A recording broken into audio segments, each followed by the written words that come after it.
பேசவும் பிரிவினைகள் இல்லாமல் ஏக மனதும் ஏக யோசனையும் உள்ளவர்களாய்.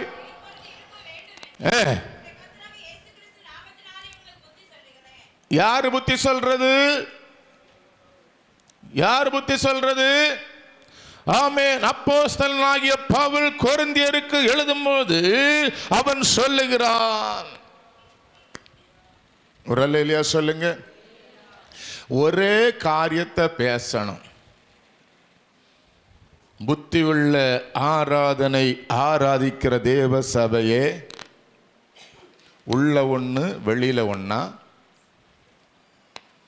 வசனம் கேட்கும்போ ஒன்று கேட்காத நேரத்தில் ஒன்னா.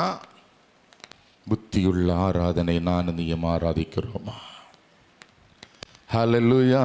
ஒரே காரியத்தை பேசணும், பிரிவினைகள் இல்லாமல் ஏக மனதும் ஏக யோசனையும். பிரிவினை இருக்குதா சபையில்?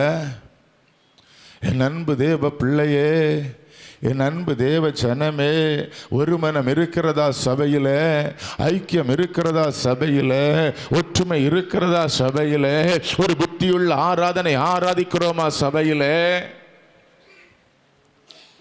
என் அன்பு தேவ பிள்ளையே, தேவ ஜனமே, என் பிள்ளைங்க புத்தியாய் ஆராதிப்பார்கள் என்று சொல்லி உங்க மேல ஒரு நம்பிக்கையோட, உங்க மேல ஒரு விசுவாசத்தோட தானே கர்த்தர் உன்னையும் என்னை அழைத்து இந்த சபையிலே கொண்டு நிறுத்தி இருக்கிறார். என் அன்பு தேவ பிள்ளையே, தேவ ஜனமே, நீ புத்தியாய் ஆராதிப்பாய் என்று சொல்லி உன்னை கொண்டு நிறுத்தி இருக்கும் போது, நீ புத்தி இல்லாமல் ஆராதிக்கிறதை பார்க்கும் போது என் கர்த்தர் அதை விரும்புவாரோ?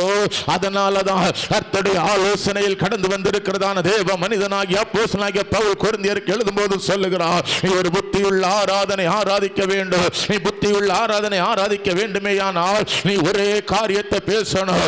உனக்குள்ள பிரிவினை இருக்கக்கூடாது.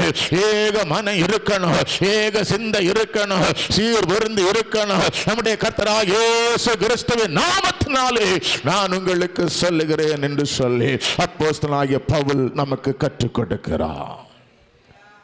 என் அன்பு தேவ பிள்ளையே, என் அன்பு தேவ ஜனமே, நான் வேகமாய் கடந்து போகிறேன். 2 கொரிந்தியர் 10வது அதிகாரம்